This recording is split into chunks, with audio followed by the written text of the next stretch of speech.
Welcome to another podcast of the current situation at Manchester United. This is not going to be a long, very lengthy podcast. I'm going to about 15 minutes. I just want to give my preview of the United game against Crystal Palace, which would commence at Old Trafford tomorrow, and um, and I'm going to cover a few. Hold on, and I'm going to cover a few transfers in terms of the latest news at Manchester United. So again, this is not going to be one of those lengthy podcasts, but it's going to be like a eulogy. This is going to be just a short podcast. So let's just get into it. So the first piece of news is that Manchester United has accepted. I think it's Porto. Let me just double check so I won't speak off the top of my head because my head is not really correct all the time. Yeah. So it says here that Manchester United has reached a personal agreement with FC Porto left back Alex Tejes. I think it's Tejes, it's pronounced. Tejes. I think it's Teles or Tejes, but let's call it Tejes. So, Manchester United has been linked with a new left back since Reguilon is going on to Spurs. He's going to Spurs, so it's more than likely that he's going to, he's going to head to Spurs and he's not going to come to Manchester United. Tejas has been linked to Manchester United for like probably 2 years now. 2 years, so I guess he's coming around town eventually. So Tejas is going to, at least based on the news, he's coming to Manchester United. So it's good that we actually might have another signing that will be in line with Manchester United because again we have one signing that is Donny van de Beek, and it's likely that we're going to get Tejas, which is a left back. And again, not because two clubs are in sync with personal agreement is with the player, but I don't think the club is in agreement. That doesn't mean that he's going to come because they have agreed. There's a few instances where players have agreed to come to another club, but last minute they dip out.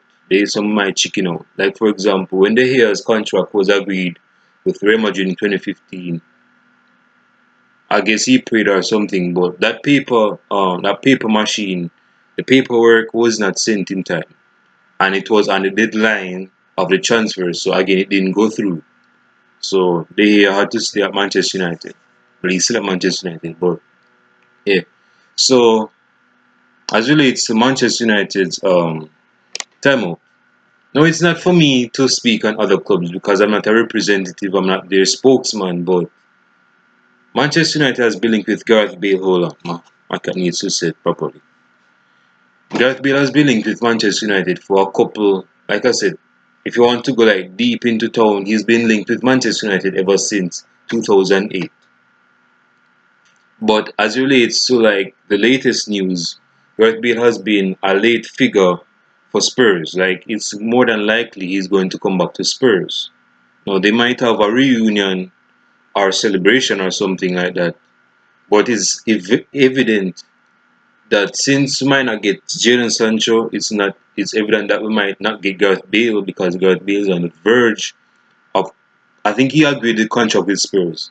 So if Bale goes to Spurs, that's two signings that Spurs basically took from us under our belt like that. But again, we're getting another a left back, which is Tejas. Um, see, I think Gareth Bale. Again, I would like to see Gareth Bale at United because although I don't think he's the same player as he was like 2, 3, 4 years ago, but Gareth Bale has something to offer. He has pace. He uh he can shoot. He can take free kicks. He can pass. So Gareth Bale is very dynamic. He's very explosive. Now, as relates to Manchester United news, because it's a Manchester United fan channel, Manchester United has been in talks with a certain Brazilian that plays for PSG. Now that leads me to a few Brazilians play for PSG, so that takes me to one station of who I believe that is.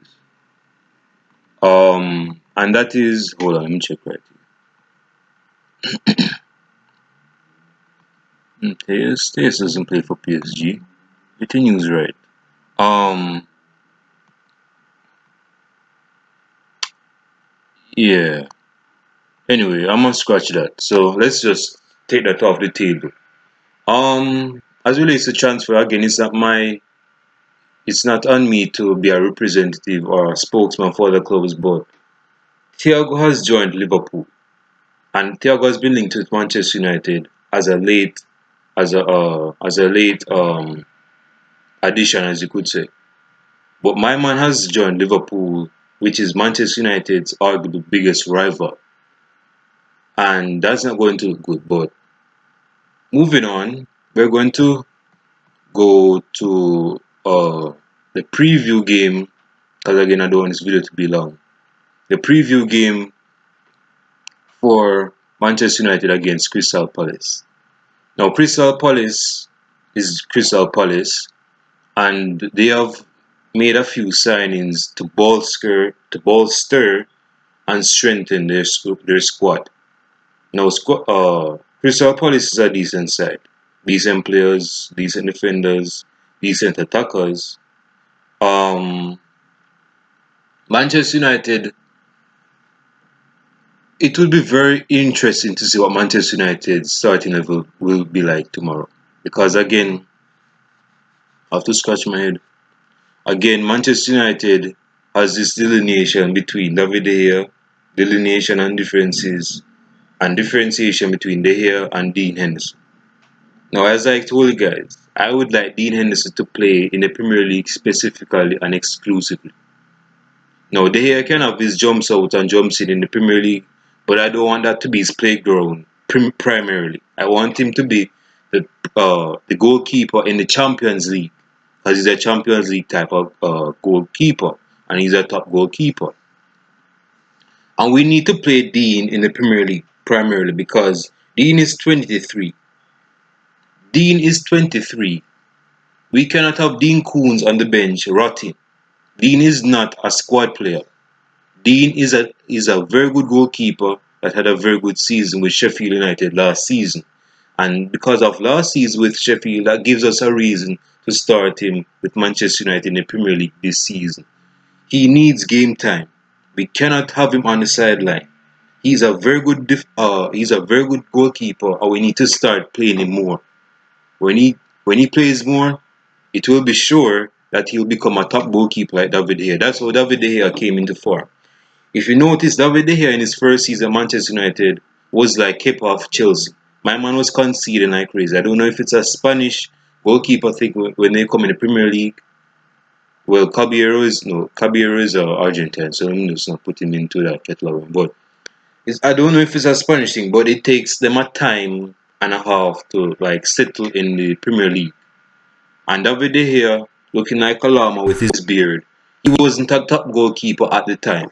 But during time, he became a top goalkeeper. He became more of into he became David De Gea in 2014, if not 2013, and that gave him a routine to greatness. Now we're looking at David De Gea as one of the best goalkeepers in not only in the Premier League, but also as one of Manchester United's best goalkeeper. Period. Period. And we need Dean. Yes, we need Dean Koons to be one of the best goalkeepers in Manchester United's history. Period. We cannot have Dean Koons on the bench coming on as cameo like he's trying to come into a movie for like 5 minutes. No, this guy is good enough to be starting. Like I'm setting. He needs to be starting. Romero, if he stays, can play into the Carabao Cup game and FA Cup games. He's good enough. We have three top goalkeepers. Top tier, David De Gea, Champions League. Second tier is Dean Koons. His real name is Dean Henderson. We need to start him in the Premier League primarily. And third tier, I guess I could put 4 tiers, but my man is almost close to retirement. That is League Grant, so I might just leave him out. Um, Third tier is Sergio Romero. My man is better than most goalkeepers in the Premier League. Most clubs in the Premier League will start Sergio Romero as their top goalkeeper. My man is better than every Chelsea goalkeeper. But anyway, third tier is Sergio Romero. So Sergio Romero should be playing in the FA Cup games and Carabao Cup. Champions League for the year, Premier League primarily for Dean Koontz. Now, as it relates to the preview in the Premier League for Manchester United against Crystal Palace,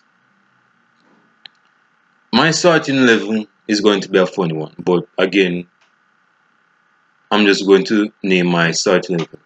Again, I'm going to go with what Ole Gunnar Solskjaer is going to go with.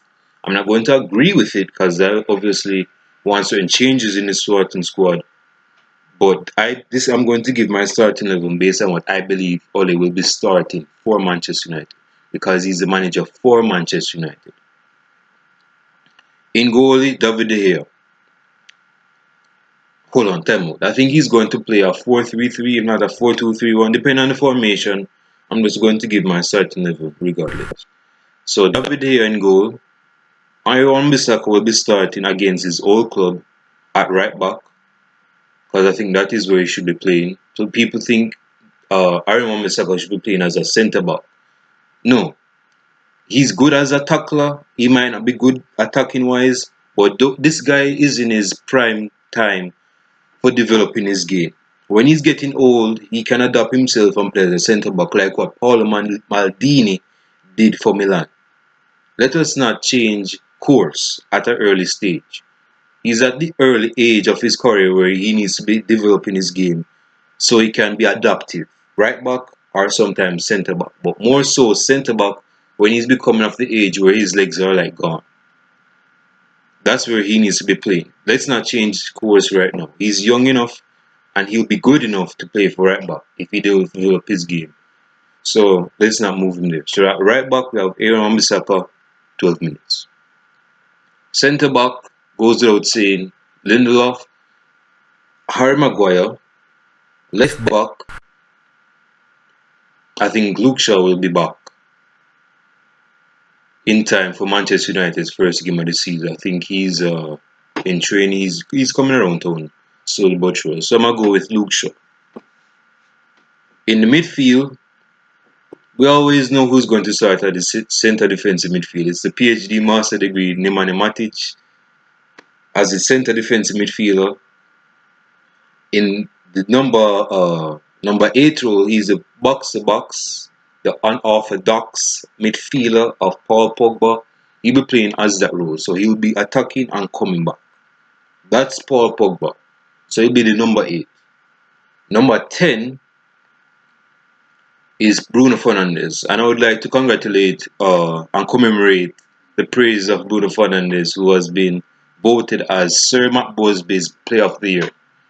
I think it's him or Martial. But both of them have won awards for the last season because they were the reason why some of them, not just those two players, but other players, but primarily two of these players and Rushford, of course, were the reason why United finished third last season. So anyway, Bruno as number 10, Mason Greenwood as the right winger. It's becoming more predictable, isn't it? Anthony Martial as number 9. Can't leave Martial on the sideline. I mean, come on, bro. And left winger is Marcus Rashford. Now, Marcus Rashford didn't finish his season on a top because he had an injury and that kind of deprived him from being in form. But we know we know Rashford is good enough. Oh, my teeth is shaking. We know Rashford is good enough. My teeth is good enough. He'll get into form. So let me just inform you guys about it. He'll get into form, but it's going to take a few games for that snowball to start flaking and start developing. So that's my starting eleven. David De Gea, Aaron Bissaka, Lindelof, Harry Maguire, Luke Shaw, Matic, Pogba, Bruno, Greenwood, Martial, Marcus Rashford. So that's my starting 11. My prediction, 15 minutes. My prediction for this game is for United to win 3-1. Yeah, 3-1. It's going to be a very welcoming celebration of 3 points if we score 3 goals. So that's my prediction. But you guys leave your predictions down below in the comment section and who you think will score for Manchester United. Or if you're objective minded enough and you're on like a balanced play field, if you believe that Crystal Palace will nick a goal against Manchester United, do not suppress your heart. Just speak your mind and leave your comments in my comment section down below. Um so yeah, that's my prediction for the game. And before I come off this video podcast, I know you guys are tired of hearing me run my mouth, but I guess that's all. Okay, it says here again. I don't want to hold you guys up. I just want to check a few stuff. Um, yeah. So it said that TS has agreed on personal terms with Manchester United, and yeah. So again, Manchester United considering Ismaila Ismaili.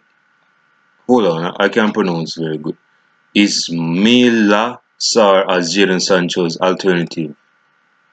I don't even know who the hell is that. I think he plays for Watford. But this is the thing, Manchester. We don't need we don't need Daniel James type for signings, but we need top signings that will be in line with us winning the Premier League next season. Well, this season because the season already started. But we need top players, bro. We already have one squad player that is decent enough to come off the bench. We don't want squad players like David Brooks. No disrespect to David Brooks, but we don't need players like that at our club. We have Daniel James, we have Igal, we have Jesse Lingard, we have Phil Jones, and God knows how long he'll be here. But we have Andres Pereira and other average players like Odion Igal. Those average players that can come off the bench and probably do they're going to give a different dynamic when they're on the pitch. So we don't want the signing of this guy that is going to be Jadon Sancho's alternative signing. I already knew that Jadon Sancho was not going to come to Manchester United because mm-mm, yeah. But anyway, I don't want to hold you guys up. Um, so hope you guys enjoy the rest of your weekend. Again, you guys are going to hear from me after the game. It won't be after the game exactly, but I'll do post match reaction tomorrow evening. So you guys stick with me and again leave your comments down below in the comment section. Like, subscribe, and don't be fearful to comment in my comment section. I'm no Hitler guy.